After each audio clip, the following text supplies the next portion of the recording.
दोस्तों स्वागत है आपका बिहार न्यूज़ में। दोस्तों मैं हूं फिरदौस गनी और आप देख रहे हैं केडीवी लाइव। दोस्तों आज हो चुका है 21 फरवरी 2022। तो आज की बिहार की टॉप न्यूज़ देख रहे हैं आपके लिए।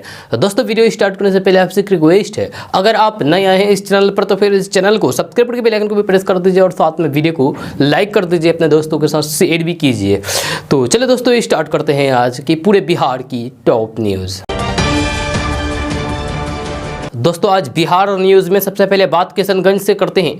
तो वैश्विक महामारी कोरोना संक्रमण के 3 लहर में किशनगंज जिला में 144 लोगों की मौत हुई है। स्वास्थ्य विभाग से मिली जानकारी के मुताबिक अब तक 108 मृत लोगों के परिजनों को 4.5 लाख रुपए सरकारी मुआवजा देने की प्रक्रिया लगभग पूरी कर ली गई है। वहीं अभी भी 52 मृतकों के परिजनों को मुआवजा नहीं मिल पाया है। इसमें से 8 ऐसे मृतक हैं जिनके पता की तलाश विभाग कर रही है। 8 मृतकों का नाम तो विभाग के पास है, लेकिन उसका कुछ भी अता पता नहीं चल पा रहा है कि उसके परिजनों से संपर्क करके सरकारी सहायता की जानकारी देकर के उसे लाभ दिया जा सके। आपदा प्रबंधन विभाग नोटिस जारी करके ऐसे मृतकों के परिजनों की खोजबीन कर रहे हैं। जहां किशनगंज जिला में तीनों लहर में मौत हुई लोगों में से 12 लोगों की मौत बाहर में हुआ है और 8 लोग अलग अलग जिले के थे।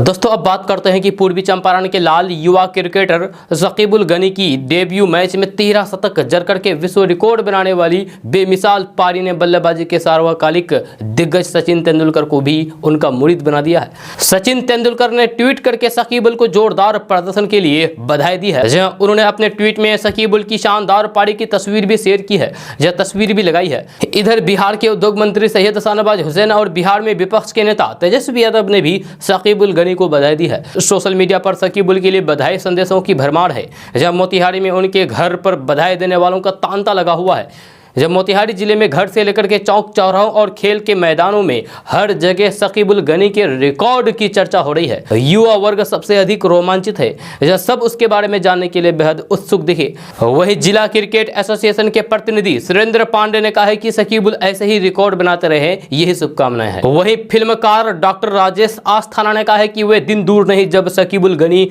न केवल राष्ट्रीय बल्कि अंतर्राष्ट्रीय स्तर पर भारत का नाम रोशन करेंगे। दोस्तों बात करते हैं कि बिहार के पटना पूर्णिया समेत बिहार के सभी 38 जिलों में मठों मंदिरों की जमीन का मालिक कौन है, इसको लेकर के सरकार एक बड़ा निर्णय लेने जा रही है। बहुत जल्द इसको लेकर के बड़ा फैसला लिया जाएगा। जहां सरकार के संबंधित विभाग इसकी तैयारी कर रहे हैं।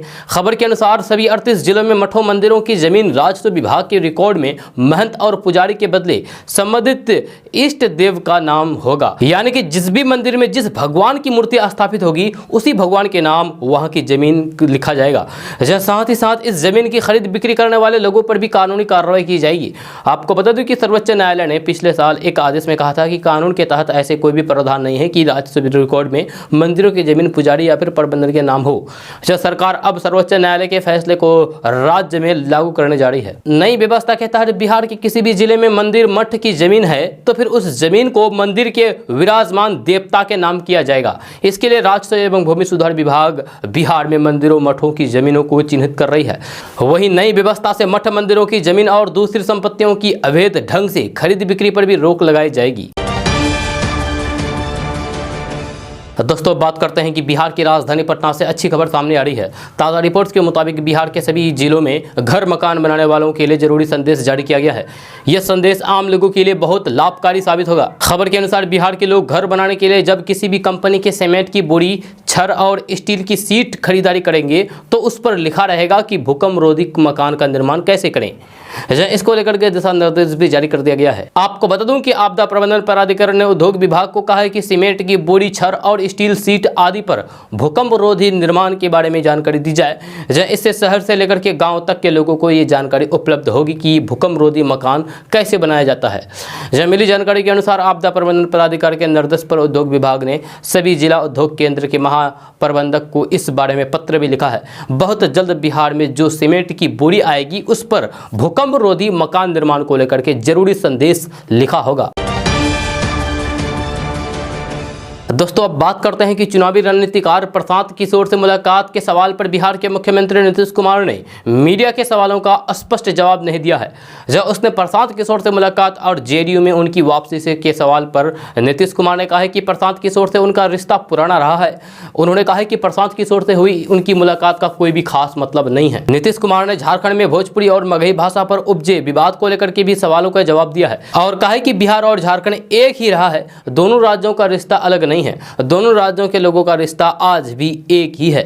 नीतीश कुमार ने कहा है कि दोनों राज्यों के बॉर्डर पर देख लीजिए लोग कैसे साथ रहते हैं।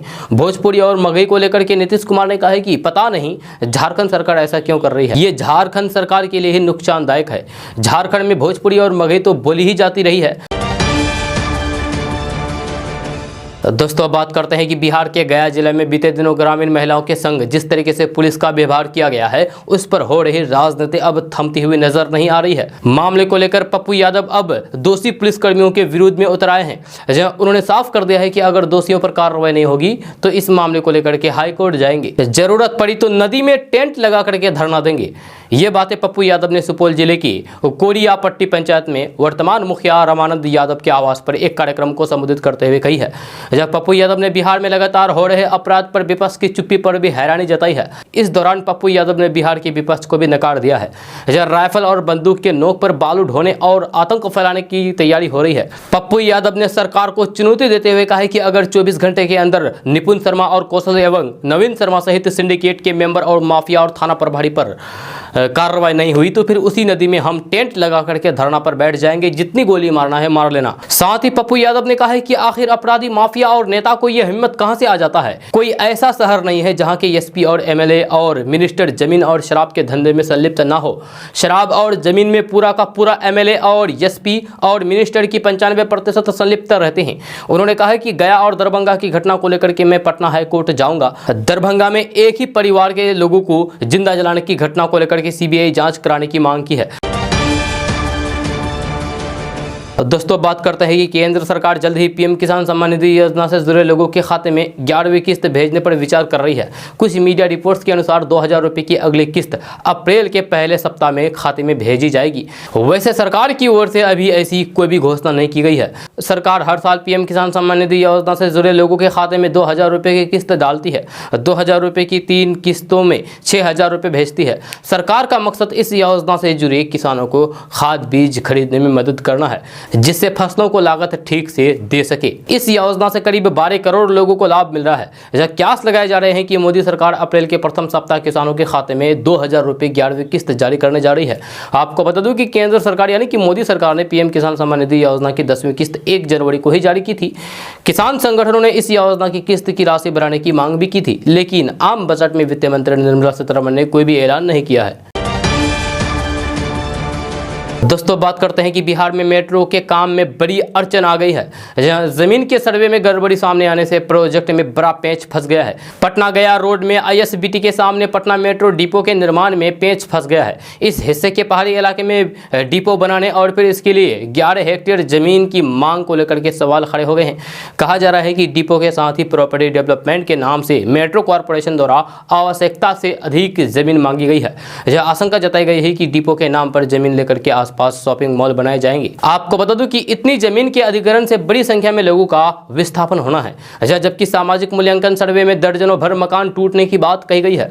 जब सर्वे में गलत रिपोर्ट प्रस्तुत करने की भी बात सामने आई है। जब लोगों ने पटना मेट्रो कॉरपोरेशन के प्रस्ताव पर तार्किक सवाल उठाए तो फिर कई मामले सवालों के घेरे में भी आ गए हैं। जब मामले की गंभीरता को देखते हुए डीएम ने भी फिर से अगली सुनवाई 3 मार्च को रखी है और इसमें पटना मेट्रो के साथ ही नमामि गंगे प्रोजेक्ट के अधिकारियों को भी पूरा करने के साथ उपस्थिति होने के लिए कहा है। दोस्तों अब बात करते हैं कि बिहार से एक शर्मनाक खबर सामने आई है। यहाँ पर एक नवविवाहिता लड़की की न्यूड फोटो किसी ने वायरल कर दी, जिससे उसकी शादी टूट गई। मामला क्या है तो चलिए हम आपको अभी विस्तार से बताने जा रहे हैं। तो तो एक लड़की के घर बसते ही अपराधियों ने उसका घर तोड़ दिया। जी हाँ, यानी कि उजाड़ दिया। अपराधियों ने एक नवविवाहिता की अश्लील तस्वीर वायरल कर दी, जिससे उसकी शादी टूट गई। बताया जा रहा है कि लड़की की इससे पहले भी 2 बार शादी अश्लील तस्वीर वायरल होने की वजह से ही टूट चुकी है। इससे लड़की और उसके परिजनों का रो रो कर बुरा हाल है। ये मामला बिहार के जमुई जिला का बताया जा रहा है, जहां वहीं पुलिस ने मामले में आरोपी को गिरफ्तार कर लिया है। बताया जा रहा है कि पीड़िता की शादी नवादा जिले के रहने वाले लड़के से तय हुई थी। उसके बाद से लड़की की अश्लील फोटो और वीडियो सोशल मीडिया पर वायरल होने लगी थी। जब थाने में शिकायत के बाद जमुई पुलिस और साइबर सेल ने इस मामले की जांच शुरू की तो पता चला है कि आरोपी का नाम रोहित चौधरी है। उसे नवादा से गिरफ्तार किया गया है। बताया जा रहा है कि एक नवविवाहिता की कुछ फोटो को मार्क और एडिट करके सोशल मीडिया पर वायरल कर दिया। इस मामले में एक आरोपी को गिरफ्तार किया गया। बताया जाता है कि आरोपी लड़की की शादी तोड़वाना चाहता था। इतना ही नहीं, पीड़िता के नाम का फर्जी फेसबुक आईडी बना करके लगातार तस्वीरें शेयर कर रहा था। जब फिलहाल आरोपी पुलिस के गिरफ्त में है। दोस्तों, बात करते हैं कि आप जहां भी जेसीबी या फिर क्रेन गाड़ी देखते हैं तो फिर हमेशा आपको उस गाड़ी का रंग यानी कि उसका कलर पीला ही नजर आता है। आखिर ऐसा क्यों है? तो चलिए हम आपको अभी बताने जा रहे हैं कि आखिर जेसीबी और क्रेन का रंग हमेशा पीला ही क्यों होता है। जब बात करते हैं कि जहां भी कंस्ट्रक्शन से जुड़ा काम होता है वहां क्रेन या फिर जेसीबी आदि मशीनों का इस्तेमाल होता है। ये सभी मशीनें पीले रंग की होती है। जब कभी आपने सोचा है कि आखिर ऐसा क्यों होता है और ये मशीनें पीले रंग की क्यों होती है? तो चलिए जानते हैं विस्तार से आखिर ऐसा होता क्यों है। तो जेसीबी कंपनी का नाम है। पहले तो आपको बता दूं कि जिस खुदाई करने वाली जिस मशीन को आप जेसीबी बोलते हैं वो एक कंपनी का नाम है। जहाँ उस मशीन का जेसीबी नाम नहीं है। जेसीबी एक कंपनी है जो लंबे टाइम से कंस्ट्रक्शन साइट पर इस्तेमाल होने वाली मशीनों का निर्माण कर रही है। इसमें से एक मशीन है जिससे खुदाई की जाती है। इस मशीन का नाम होता है बैकहो लोडर। यानी कि जिस मशीन को आप जेसीबी समझते हैं कि ये जेसीबी है, ये आखिर में वास्तविक में जेसीबी नहीं है। इसका नाम जेसीबी नहीं है, इसका नाम है बैकहो लोडर। तो जेसीबी ने 1945 के बाद से लगातार नई नई मशीनें बनाई और कई इनोवेशन किए। यह कंपनी ने जो पहला बैकहो लोडर यानी कि जेसीबी आप जो मशीन बोलते हैं उसको बनाया था वह 1953 में बनाया था, जो नीले और लाल रंग का था। इसके बाद इसे अपग्रेड करते हुए साल 1964 में एक बैकहो लोडर बनाया गया जो पीले रंग का था। इसके बाद से लगातार पीले रंग की ही मशीनें बनाई जा रही है और यहां तक कि अन्य कंपनियां भी कंस्ट्रक्शन साइट पर इस्तेमाल होने वाली मशीनों का रंग पीला ही रखती है। इतना समझने के बाद अब आपके दिमाग में आता होगा कि आखिर पीला रंग ही क्यों? तो जेसीबी या फिर क्रेन या फिर कंस्ट्रक्शन साइट पर इस्तेमाल होने वाले इन मशीनों के पीला होने का कारण विजिबिलिटी है। इसके पीछे तर्क यह है कि इस रंग के कारण जेसीबी खुदाई वाली जगह पर आसानी से दिख जाती है, चाहे दिन हो या फिर रात। इससे दूर से पता चल जाता है कि वहाँ कोई कंस्ट्रक्शन का काम चल रहा है और अंधेरे में भी दिखने की वजह से दूर से इसका पता लगाया जा सकता है। इसका मतलब यह है कि इन मशीनों का पीला रंग सिर्फ सिक्योरिटी को देखते हुए किया गया और इसके बाद से इसे पीला ही कर दिया गया। आपने देखा होगा कि इसीलिए ही कंस्ट्रक्शन साइट पर काम करने वाले मजदूर भी पीले रंग का ही हेलमेट पहनते हैं। पीले रंग की मशीन बनाने की शुरुआत होने के बाद से कंपनी ने नीले रंग की जेसीबी बनाई थी। हालांकि ये सिर्फ कंपनी की 56वीं एनिवर्सरी को लेकर के बनाई गई थी, जो इको हैको लोडर था।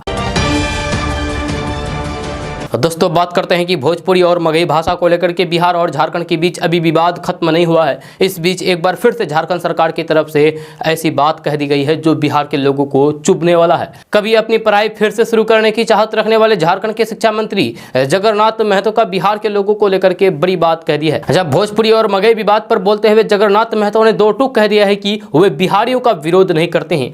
मंत्री का कहना है कि वे यहाँ के रहने वाले बिहारियों का विरोध नहीं करते हैं, वे यहाँ रहें कमाए खाएं, लेकिन हमारे अधिकारों पर अपना दावा नहीं करें। मंत्री ने यह बात मगही और भोजपुरी को क्षेत्रीय भाषा की सूची से हटाने पर हो रहे विरोध पर कही है।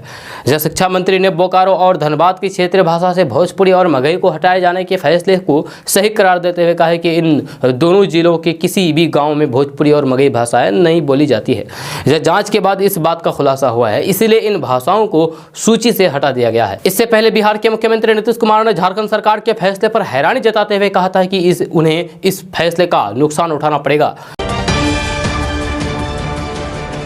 दोस्तों अब बात करते हैं कि भारत में हिंदू मुस्लिम और मंदिर मस्जिद पर राजनीतिक दलों के नेताओं के द्वारा खूब बयानबाजी की जा रही है। यहाँ तक कि सोशल मीडिया पर भी लोग हिंदू मुस्लिम और मंदिर मस्जिद को लेकर के भड़काऊ बयान देते हैं, एक दूसरे से दूर करने की बात करते हैं। लेकिन इस देश में कुछ लोग ऐसे भी हैं जो कि एक दूसरे धर्म की परवाह करते हैं और भाईचारे के साथ रहते हैं। लेकिन इस देश में कुछ लोग ऐसे भी हैं जो कि एक दूसरे धर्म की परवाह करते हैं और भाईचारे के साथ रहना पसंद करते हैं, जहाँ उनके अंदर हिंदू मुस्लिम को लेकर के कोई भी मतभेद नहीं होता है। इसी तरह का मामला पश्चिम बंगाल से सामने आया है। यहाँ पर एक हिंदू परिवार 50 साल से अधिक समय से एक मस्जिद की देखभाल करते हैं, देख रेख करते हैं।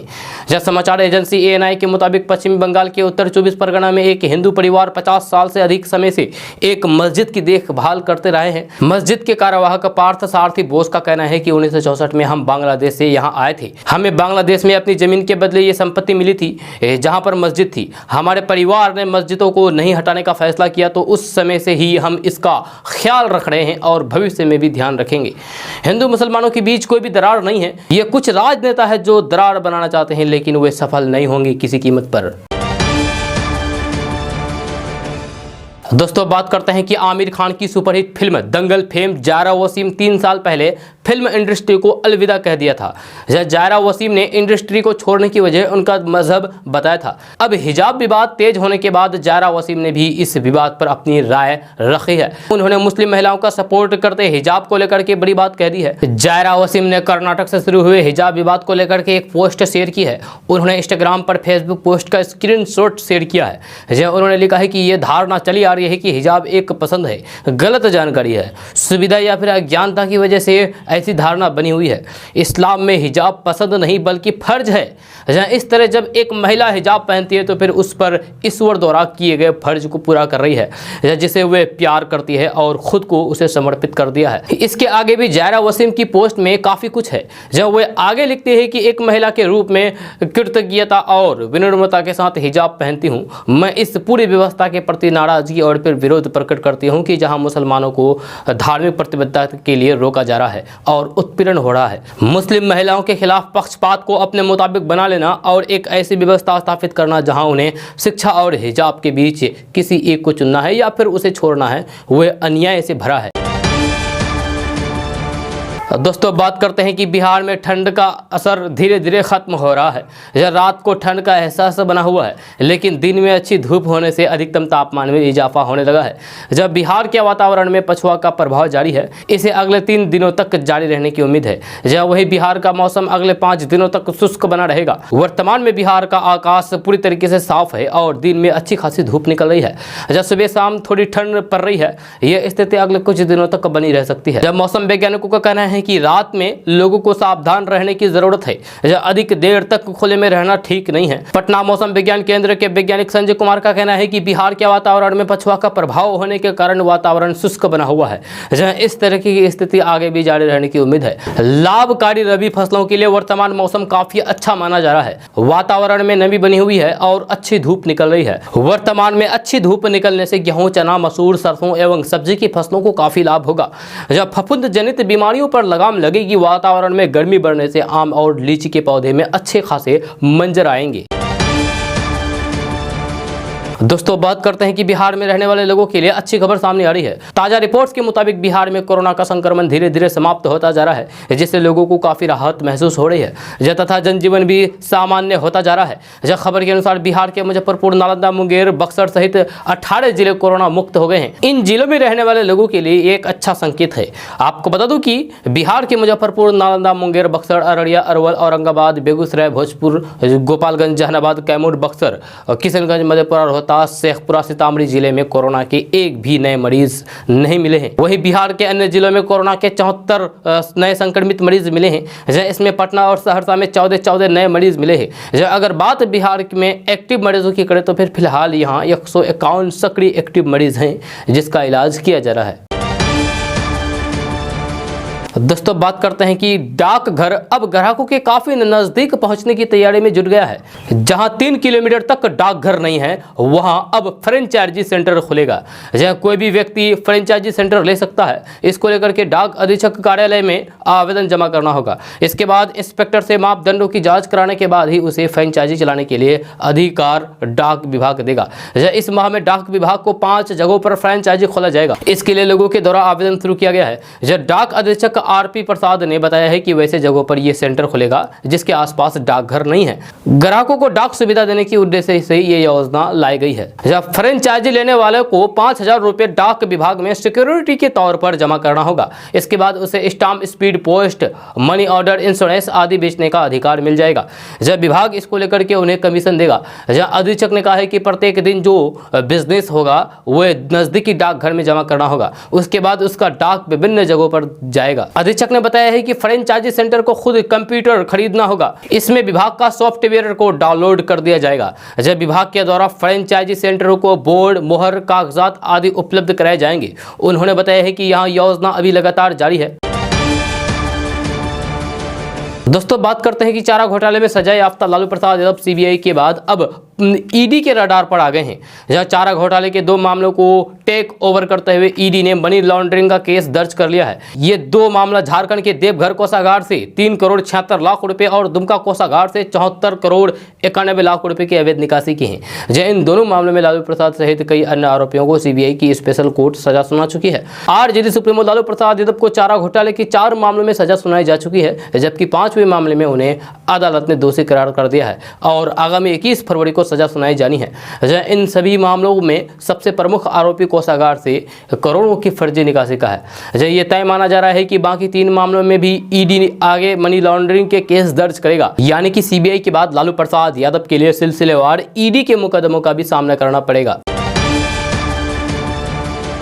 दोस्तों बात करते हैं कि बिहार का नवादा जिला साइबर अपराध मामले में देश का दूसरा जामतारा बनता जा रहा है। जहां लाखों करोड़ों की ठगी के मामले में लगातार दूसरे राज्यों की पुलिस नवादा में दस्तक दे रही है। जब पिछले 2 दिनों में राजस्थान के अलावा तेलंगाना की पुलिस लाखों की ठगी मामले में नवादा पहुंच चुकी है और 3 साइबर अपराधियों को गिरफ्तार करके जेल भेज चुका है।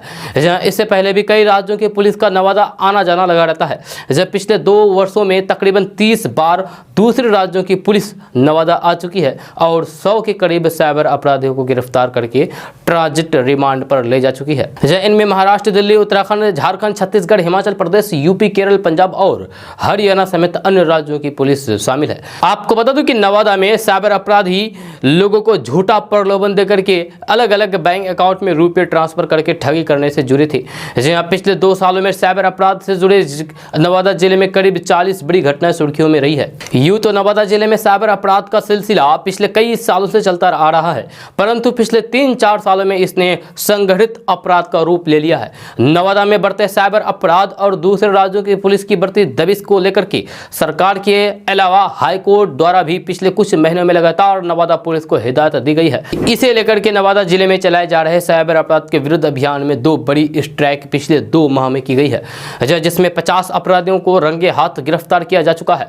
23 दिसंबर 2021 को वारिसलीगंज थाना क्षेत्र के चकवाय गांव में की गई छापेमारी में 17 लोग गिरफ्तार किए गए हैं। दोस्तों बात करते हैं कि बिहार में क्रिकेट की स्थिति और क्रिकेट एसोसिएशन पर पूर्व भारतीय विकेट कीपर सबा करीम ने कई सवाल खड़े किए हैं। इस दौरान उन्होंने कहा है कि बिहार में खिलाड़ियों की हालात काफ़ी ज़्यादा खराब है। इस दौरान उन्होंने कहा है कि बिहार क्रिकेट एसोसिएशन को बीसीसीआई द्वारा फंड दिया जाता है, लेकिन इसके बाद भी राज्य में क्रिकेट को लेकर के कोई भी विकास नहीं हुआ है, जबकि कई राज्य इसमें आगे निकल गए हैं। आगे बोलते हुए उन्होंने कहा है कि सरकार और एसोसिएशन खेल के प्रति जागरूक नहीं है, इस वजह से बिहार क्रिकेट में पीछे हो रहा है। बिहार क्रिकेट एसोसिएशन पर सवाल खड़े करते हुए उन्होंने कहा है कि बीसीसीआई इतना ही फंड और राज्यों को ही देता है, लेकिन वहां कई क्रिकेट ग्राउंड है और खिलाड़ी अभ्यास करते हैं, लेकिन यहां एक भी मैदान नहीं है, खास करके पटना में। जब पटना में क्रिकेट ग्राउंड को लेकर के बात करते हुए उन्होंने कहा है कि राजधानी पटना में सिर्फ एक ही मैदान है जो प्राइवेट है। यहाँ पर जो लोग एसोसिएशन में हैं उनसे बात करना और समझाना बहुत ही मुश्किल काम है। यहाँ लोग अहम की लड़ाई लड़ रहे हैं, जिस वजह से खिलाड़ियों को नुकसान हो रहा है। जब पहले भी बिहार से कई खिलाड़ी क्रिकेट में अच्छा कर चुके हैं। आने वाले समय में भी बिहार पर सबकी नज़र है, लेकिन बिहार में क्रिकेट के विकास के लिए सबसे ज़रूरी एक मैदान है जहां खिलाड़ी आ सके और अभ्यास कर सके। लेकिन बिहार में ऐसा कोई भी मैदान नहीं है खेलने के लिए, अभ्यास करने के लिए। दोस्तों बात करते हैं कि बिहार विधानसभा भवन में स्तंभ स्थापित किए जाने को लेकर के बड़ा विवाद पैदा हो गया है। इस स्तंभ पर स्वास्तिक चिन्ह का इस्तेमाल किए जाने को लेकर के आरजेडी और कांग्रेस ने सवाल खड़ा कर दिया है। आपको बता दूं कि 2 दिन पहले ही लोकसभा अध्यक्ष ओम बिरला ने इसकी प्रतिकृति का लोकार्पण किया था। जन निर्माण के बाद प्रधानमंत्री नरेंद्र मोदी से उद्घाटन कराने की तैयारी है। इस बीच विधानसभा में नेता प्रतिपक्ष तेजस्वी यादव ने स्वास्तिक चिन्ह पर सवाल खड़ा करते हुए कहा है कि बिहार में से अशोक स्तंभ को प्रतीक के रूप में हटाए जाने की साजिश हो रही है। यह स्वतंत्रता के बाद देश का यह पहला ऐसा स्तंभ होगा जिसमें अशोक चक्र नहीं होगा। नेता प्रतिपक्ष तेजस्वी यादव ने आरोप लगाया है कि बिहार सरकार देश की धर्मनिरपेक्षता छवि को ध्वस्त करते हुए अशोक चक्र की जगह स्वास्तिक चिन्ह का इस्तेमाल कर रही है। आरजेडी नेता तेजस्वी यादव ने इसे जर्मनी के नजरियों का चिन्ह बताया है। आपको बता दूं कि कनाडा में भी स्वास्तिक के निशान पर प्रतिबंध लगाए जाने को लेकर के पहले से ही राजनीति गर्म है। अब बिहार में सम्राट अशोक के बाद बिहार विधानसभा भवन के 100 वर्ष पूरे होने की याद में बनाए जा रहे शताब्दी स्तंभ को लेकर के भी राजनीति होने लगी है। तेजस्वी यादव के आरोपों को खारिज करते हुए विधानसभा अध्यक्ष विजय कुमार सिन्हा ने कहा है कि धर्मनिरपेक्षता का मतलब अपने धर्म को भूल जाना नहीं होता है। नेता प्रतिपक्ष के रूप में तेजस्वी जिस लेटर पैड का इस्तेमाल करते हैं उस पर भी स्वास्तिक चिन्ह है। ये हमारी धर्म संस्कृति का प्रतीक है। सम्राट अशोक और उनसे जुड़े प्रतीक चिन्ह पर बिहार में राजनीतिक माहौल पिछले कई हफ्तों से गर्म है। दोस्तों बात करते हैं कि बिहार की राजधानी पटना से बड़ी खबर सामने आ रही है। ताजा रिपोर्ट्स के मुताबिक पटना, भोजपुर, कैमूर, बक्सर, मुजफ्फरपुर, गया, भागलपुर, सारण, सिवान, गोपालगंज, दरभंगा, औरंगाबाद, वैशाली, रोहतास, पूर्वी चंपारण, मधुबनी, समस्तीपुर और नवादा में भी जमीन सर्वे का काम शुरू किया गया है। खबर के अनुसार अभी इन जिलों के 100 अंचलों में जमीन सर्वे के लिए कैंप लगाया जा रहा है। जहाँ इस जमीन सर्वे में उन लोगों में हरकत मच गया है जो दूसरों की जमीन को अपना बता करके कब्जा जमाए हुए बैठे हैं। सरकार इस सर्वे के दौरान जमीन पर अवैध कब्जा को हटाएगी। आपको बता दो कि जमीन सर्वे के दौरान सरकारी जमीन को भी कब्जा मुक्त करेगी। इसके लिए सरकार ने सर्वे अधिकारियों को यह निर्देश दिया है कि वे सर्वे के दौरान सरकारी जमीन को चिन्हित करें ताकि ये पता लगाया जा सके कि बिहार में कितनी सरकारी जमीन है। सरकार गांव-गांव में मौजूद सरकारी जमीन को चिन्हित करेगी तथा इसका इस्तेमाल सरकारी योजनाओं के लिए किया जाएगा। आपको बता दूं कि जिन 18 जिलों में सर्वे शुरू किया जा रहा है उनमें 100 अंचलों में प्रथम चरण में सर्वे होगा। इनमें 50 अंचल उत्तर बिहार के हैं जबकि 50 अंचल दक्षिण बिहार के हैं। दोस्तों बात करते हैं कि बिहार सरकार जेलों में बंद कैदियों से मुलाकात की व्यवस्था को सुगम, मानवीय और अधिक सुविधाजनक बनाने जा रही है। कारा विभाग की मांग पर भवन निर्माण विभाग तैयारी में जुट गया है। जब तैयारी पूरी हुई तो फिर मुलाकात के दौरान कैदी और उनसे मिलने आए लोग एक दूसरे का चेहरा देख सकते हैं, जहाँ आवाज भी साफ साफ सुन सकेंगे। आपको बता दूं कि कोरोना संक्रमण बढ़ने के बाद जेलों में कैदियों से मुलाकात की व्यवस्था बंद कर दी गई थी, लेकिन अब इसको खोल दिया जा रहा है। जब कारा विभाग ने सुधार की शुरुआत पिछले साल के दिसंबर में की। दोस्तों बात करते हैं कि बिहार के जमुई संसदीय क्षेत्र के सांसद और लोक जनशक्ति पार्टी के नेता चिराग पासवान के लिए शुक्रवार का दिन बेहद महत्वपूर्ण रहा, क्योंकि इस दिन उनकी दोनों मां रीना पासवान और बड़ी मां राजकुमारी देवी के बीच 44 साल बाद मुलाकात हुई है। जहाँ इतना ही नहीं, दोनों ने एक दूसरे को गले भी लगाया। ये इमोशनल मूवमेंट को देखकर चिराग ही नहीं बल्कि वहाँ पर मौजूद परिवार के अन्य लोगों की आंखों में भी आंसू आ गए। दरअसल सांसद चिराग पासवान शुक्रवार शाम अपनी मां रीना पासवान एवं परिवार के अन्य सदस्यों के साथ अपनी बड़ी मां से मिलने खगड़िया जिले का शहर बन्नी गांव पहुंच गए थे। इस दौरान कई सालों बाद परिवार को एक देखकर गांव के लोगों की भीड़ जमा हो गई। लंबे समय बाद इस स्नेहपूर्ण मुलाकात को जिसने भी देखा वह भाव विभोर हो गया। इस भावुक पल को देखने वाले लोगों ने कहा है कि जो काम लोक जनशक्ति पार्टी के संस्थापक रामविलास पासवान नहीं कर पाए वह उनके बेटे चिराग पासवान ने कर दिखाया है, क्योंकि सालों बाद रामविलास पासवान की पहली पत्नी राजकुमारी देवी और दूसरी पत्नी रीना पासवान मिली है। इतना ही नहीं, रामविलास पासवान की मौत के वक्त भी दोनों एक साथ नहीं दिखाई दिए थे। लोगों ने बताया है कि ऐसा पहली बार हुआ जब चिराग पासवान ने अपनी दोनों माओं से एक साथ आशीर्वाद लिया। दोनों माताओं ने चिराग पासवान को जी भर के आशीर्वाद भी दिया और खूब दुलार किया। दिवंगत रामविलास पासवान की दोनों पत्नियां एक साथ मिली और दोनों ने एक दूसरे को गले लगाया। जब दोनों के मिलने की ये घड़ी बहुत ही अद्भुत थी। दोस्तों बात करते हैं कि बिहार में होने वाले एमएलसी चुनाव को लेकर के वीआईपी यानी कि विकासशील इंसान पार्टी और राष्ट्रीय अध्यक्ष मुकेश सहनी ने बड़ा ऐलान करते हुए कहा है कि सभी सीटों पर वीआईपी अपना उम्मीदवार उतारेगी। यही नहीं, मुकेश सहनी ने यह भी कहा है कि जेडीयू के खिलाफ भी वे उम्मीदवार चुनाव में उतारेंगे। बिहार सरकार में मंत्री और विकासशील इंसान पार्टी यानी कि वीआईपी के मुखिया मुकेश सहनी फिलहाल उत्तर प्रदेश विधानसभा चुनाव में लगे हुए हैं, जहाँ उनका पूरा ध्यान अभी यूपी चुनाव पर है। आगरा में चुनाव प्रचार करने के बाद मुकेश सहनी दिल्ली गए, जहाँ सहयोग वंश बिहार के मुख्यमंत्री नीतीश कुमार से उनकी मुलाकात हो गई। आपको बता दूं कि बिहार के मुख्यमंत्री नीतीश कुमार दिल्ली दौरे पर हैं और बिहार सदन में रुके हुए हैं। दिल्ली के बिहार सदन में जाकर के मंत्री मुकेश सहनी ने उनसे मुलाकात की है। मुख्यमंत्री नीतीश कुमार से मिलने के बाद जब उनसे मीडिया ने मिलने का कारण जानने की कोशिश की, तब मुकेश सहनी ने बताया है कि वे विभाग और सरकार से संबंधित मामलों पर चर्चा करने के लिए मिले थे। जब मीडिया ने पूछा कि आपकी पार्टी विधान परिषद का चुनाव कितने सीटों पर लड़ेगी, तो इस सवाल का जवाब देते हुए मुकेश सहनी ने कहा कि वे सभी सीटों पर उम्मीदवार उतारेगी। दोस्तों बात करते हैं कि राजधानी पटना में साइबर अपराधियों का गिरोह सक्रिय है। साइबर अपराधी नए नए तरीके अपना रहे हैं। इस बार अपराधियों ने एक हलवाई को निशाना बनाया है। साइबर बदमाशों ने राजीव नगर थाने के मजिस्ट्रेट कॉलोनी निवासी और पेशे से हलवाई गणेश यादव के खाते से 75,000 की निकासी कर ली है।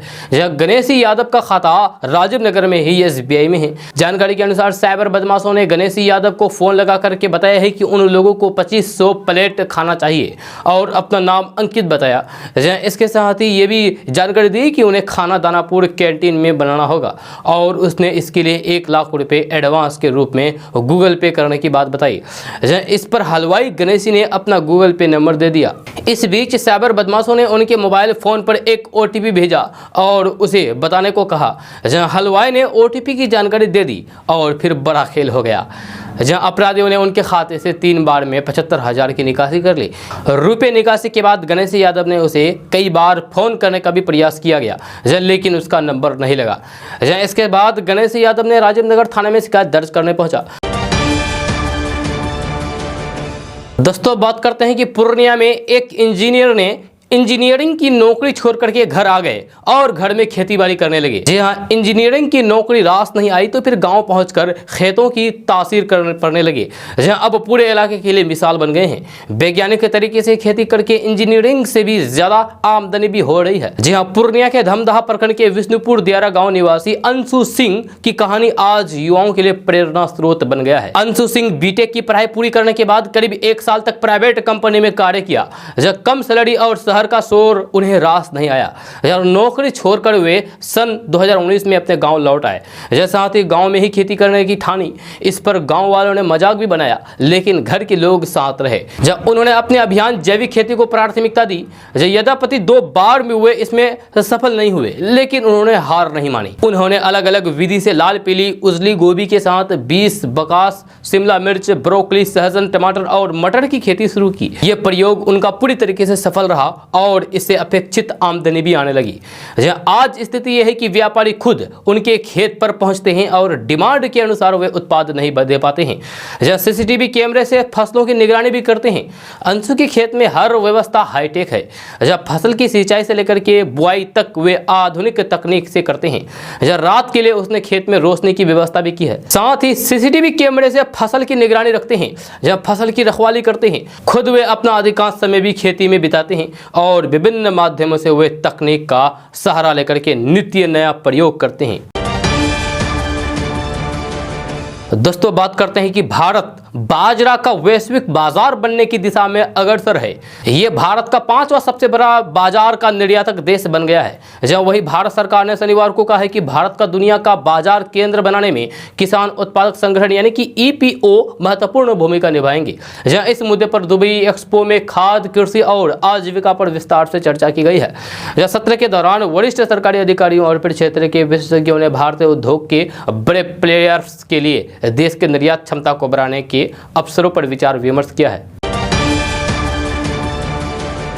दोस्तों बात करते हैं कि राजद प्रवक्ता चित्तरंजन गगन ने राजद सुप्रीमो लालू प्रसाद यादव के खिलाफ ईडी द्वारा चारा घोटाले के मामले में आधार पर केस दर्ज किए जाने पर राजद प्रवक्ता चित्तरंजन गगन ने इस पर तीखे शब्दों में आलोचना की है और इसे एक सुनियोजित साजिश बताया है।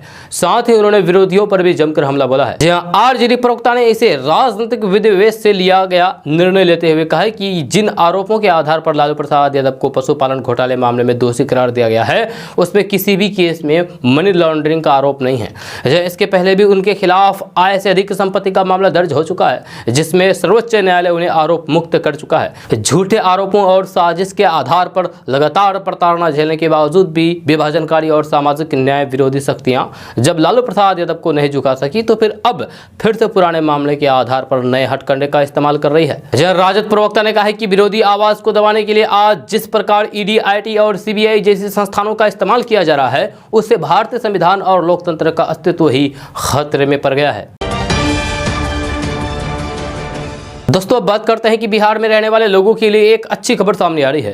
ताजा रिपोर्ट्स के मुताबिक बिहार के पटना, समस्तीपुर, मुजफ्फरपुर, राजगीर, दरभंगा समेत कई रेलवे स्टेशनों से बिहार स्पेशल टूरिस्ट ट्रेन का परिचालन किया जाएगा। इसको लेकर के तैयारी शुरू कर दी गई है। खबर के अनुसार Indian railway catering tourism corporation limited Bharat सरकार की ओर से इस ट्रेन का परिचालन आगामी 2 मार्च से लेकर के 15 मार्च तक किया जाएगा।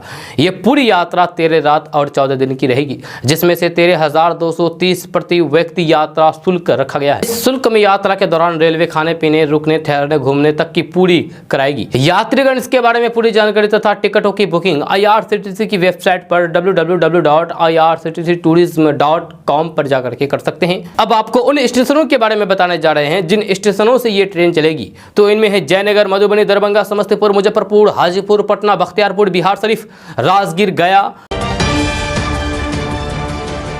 दोस्तों बात करते हैं कि बिहार की राजधानी पटना से अच्छी खबर सामने आ रही है। ताजा रिपोर्ट्स के मुताबिक बिहार बोर्ड ने STET 2019 का रिजल्ट कार्ड जारी कर दिया है।